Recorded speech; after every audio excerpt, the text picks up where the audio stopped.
No, the problem I have is that this is the standard answer we get from all these guys nowadays. Some form of, hey, when I was young and stupid, I was young and stupid. It's no big deal, which is great. Except that's not a defense that's really available for most of the 700,000 Americans who get arrested every year. So, so if we're going to keep doing that, we should at least be honest with our kids and tell them the truth about drug laws in this country. Kids, if you're going to experiment, make absolutely certain that beforehand your parents are white and well-connected. It's a good safety tip. Yeah. When Jeb Bush was at prep school, he was apparently not just a pothead, but a dealer. But he dismisses that by saying, back then I was a cynical little turd at a cynical school. Okay, but then when you became a governor of a state, you insisted on mandatory sentences for drug crimes and a policy of jail only, no treatment for drug users, except when it was your daughter, when you made an exception. Wow, that sounds like something a cynical turd would do.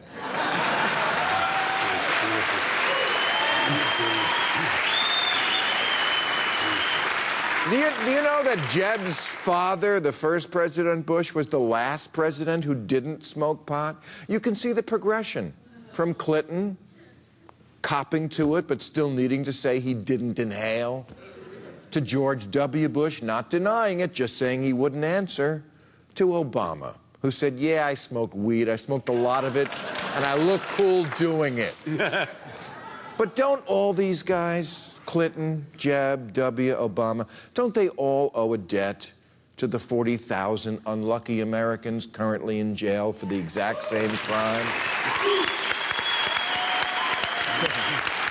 You've been stingy with those pardons. Here's a great way to make up for it, and there's plenty of precedent. Lincoln, a Republican, pardoned the Southern rebels after the Civil War. Ford, a Republican, pardoned Vietnam draft dodgers. Ronald Reagan signed an amnesty for 2.7 million Mexican illegals. If Republicans can forgive people for armed insurrection, desertion, and speaking Spanish, a Democrat can forgive us for getting high.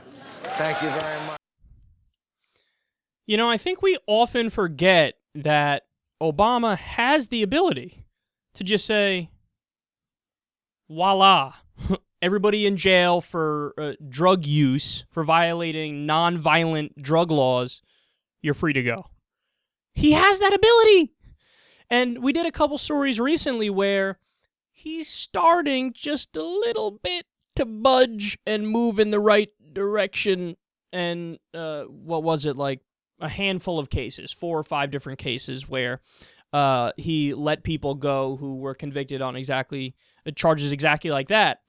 But I think Maher is right to say, I don't know what you're waiting for, man. I mean, you want to talk about an issue of morality, and you want to talk about an issue of backbone and character.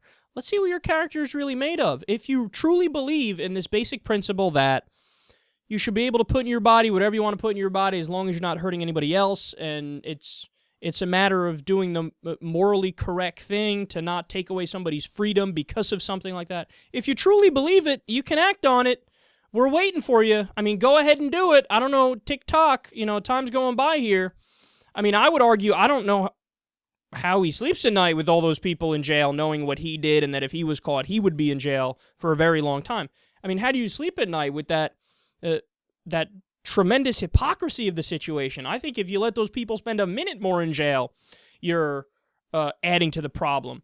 And that's the thing that's so frustrating, is that at this point, in many ways, a lot of people just casually accept the hypocrisy of politicians on drug laws, where now they could all come out in this endless parade and say, yes, I smoked weed, yes, I did this, yes, I did that.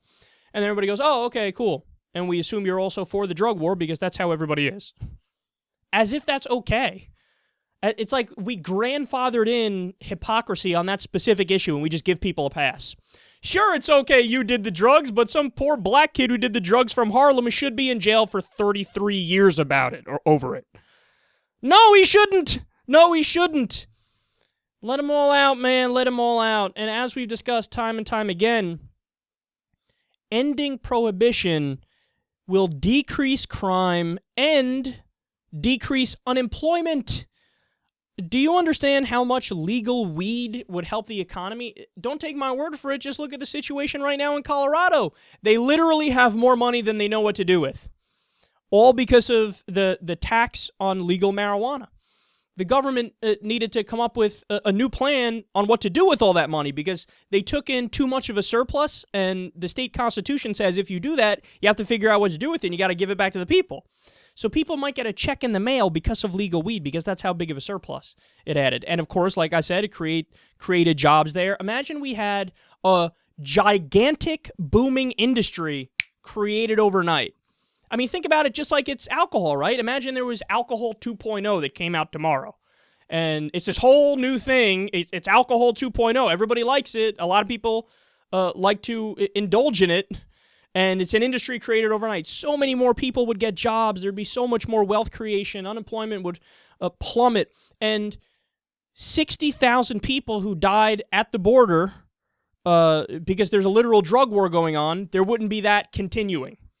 Right? People forget about that too, that the drug war is a literal war, that thousands of people have died fighting for it. And we know that there is crime associated with drug use right now and drug sales right now because it's illegal. When you make something illegal, you push it underground to the black market, and when it's on the black market, the only way you handle disputes is with violence and crime, as opposed to if it's legalized, taxed, and regulated. If you get into some sort of a dispute, everybody goes to court and they wear suits and ties. If you have some sort of an issue on the street when drugs are illegal, you can't go to the authorities, you can't go to the court system, so people, bring Glocks and settle it that way. And you have criminals dealing with it by definition because it's illegal. If you make it legal, you can go buy weed at CVS or Walgreens or any of the, places that aren't going to hurt you when you go and purchase there. You don't have to go to some weird back alley and speak to some strange person who you met 2 months ago and you don't know much about him and they're a shady character. I mean, all of the arguments line up on one side of this, and 59% of the American people are now in favor of legalizing. Obama, do it. Show some backbone on this. Stand up and say, not on my watch are we going to have lives wasted because of this useless drug war. This is a moral issue, and right now the country's on the wrong side of it, and I'm going to get us on the right side of it. You're all pardoned. I'm hoping for that day. I don't know if it'll come, but I'm going to hope for it.